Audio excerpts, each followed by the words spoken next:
구독, 알림 설정까지 부탁드립니다.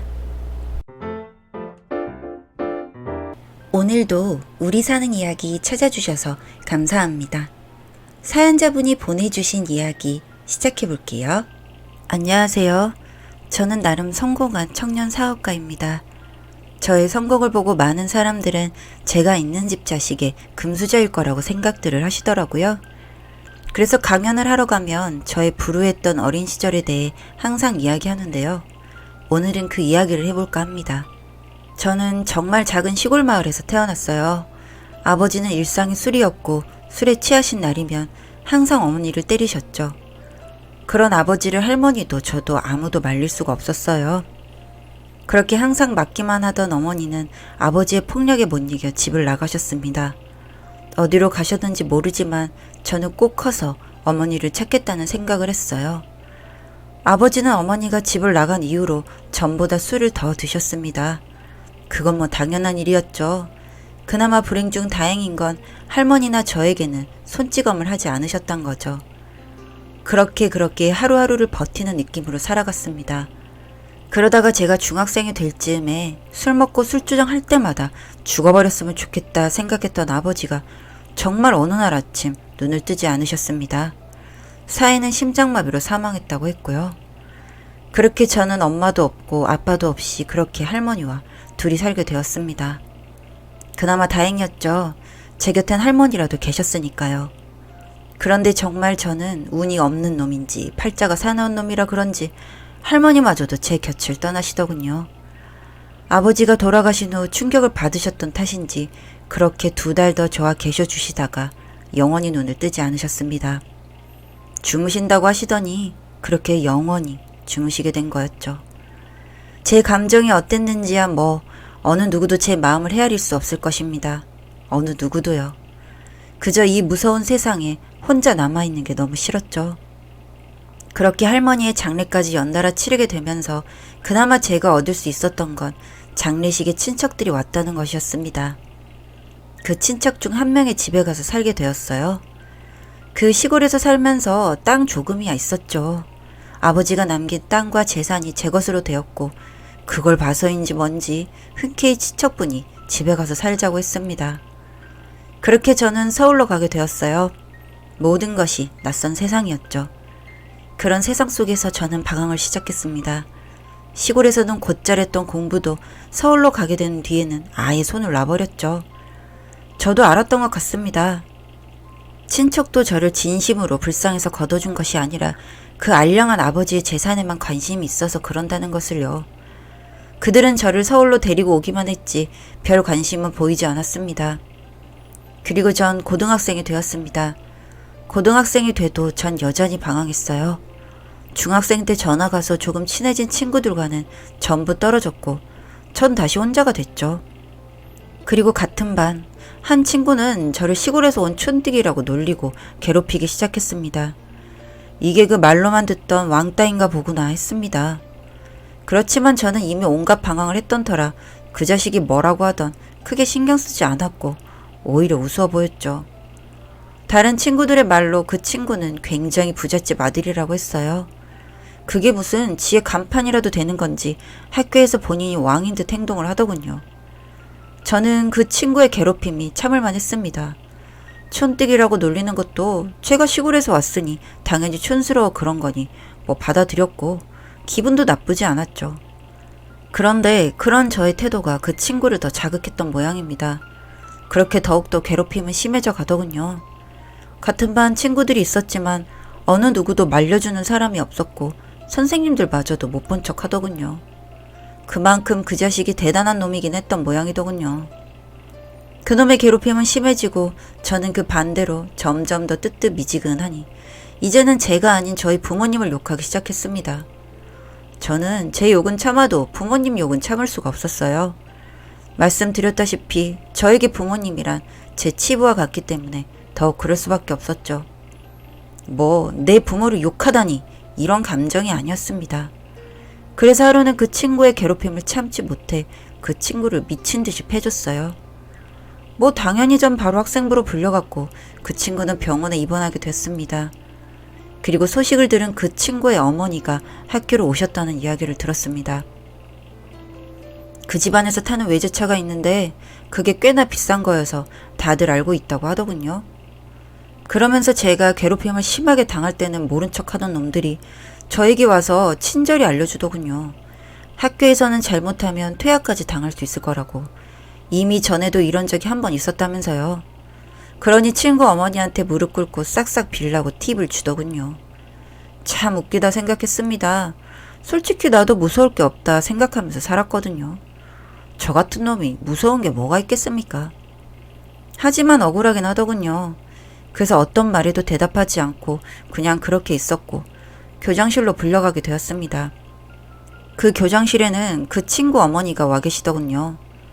그런데 그 친구 엄마라는 여자의 얼굴을 보고 저는 너무 놀랐습니다. 저뿐만 아니라 그 아줌마도 절 보며 흠칫 놀라더군요. 그 어릴 때 절 버리고 갔던 그 여자가 그 자리에 앉아있다니 참 우습죠? 분명 내가 저 여자 뱃속에서 나왔는데 지금 이 여자는 다른 아들이 자신의 아들이라며 편을 들기 위해 나와 앉아있다니 말이죠. 하지만 그 여자는 뭐라도 들킬세라 아주 침착하게 대응하더군요. 그런 저희 사이를 교장선생님도 눈치채지는 못하셨습니다. 그러면서 교장선생님이 소개를 하더군요. 이 친구가 같은 반 학생 희준이라고요. 그랬더니 그 여자가 그러더군요. 제 이름을 처음 들어본다는 듯이. 희준이? 네가 희준이구나. 교장선생님, 이 친구와 둘이 이야기하고 싶은데 자리 좀 비켜주시겠어요? 라고 하니 그 교장선생님도 굽신굽신하며 자리를 떠났습니다. 아, 이 여자가 이런 맛에 날 버리고 갔나 보구나 했네요. 교장선생님이 나가고 교장실에는 정적이 계속됐습니다. 그리고 그 정적을 깬 건 저였죠. 우리 버리고 나가더니 새 살림 차리셨나 보네. 얼굴 좋아 보여. 희준아, 어쩔 수가 없었어. 나는 맨날 매 맞고 살던 엄마 불쌍해서 한 번도 원망 한 적 없어. 그런데 엄마 잘 살고 있는 거 보니까 화가 나네. 그동안 나는 어떻게 살았는데. 희준아, 엄마가 미안해.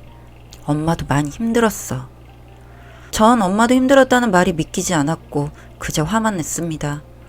그리고 약해 보이기 싫어서 눈물을 꾹 참았어요. 그래도 엄마라고 반가웠는지 눈물이 나려 하는 제 자신이 너무나 싫더군요. 그런 저를 보고 그 여자도 눈물을 훔치더군요. 그리고 저에게 말했습니다. 정우는 왜 그랬니?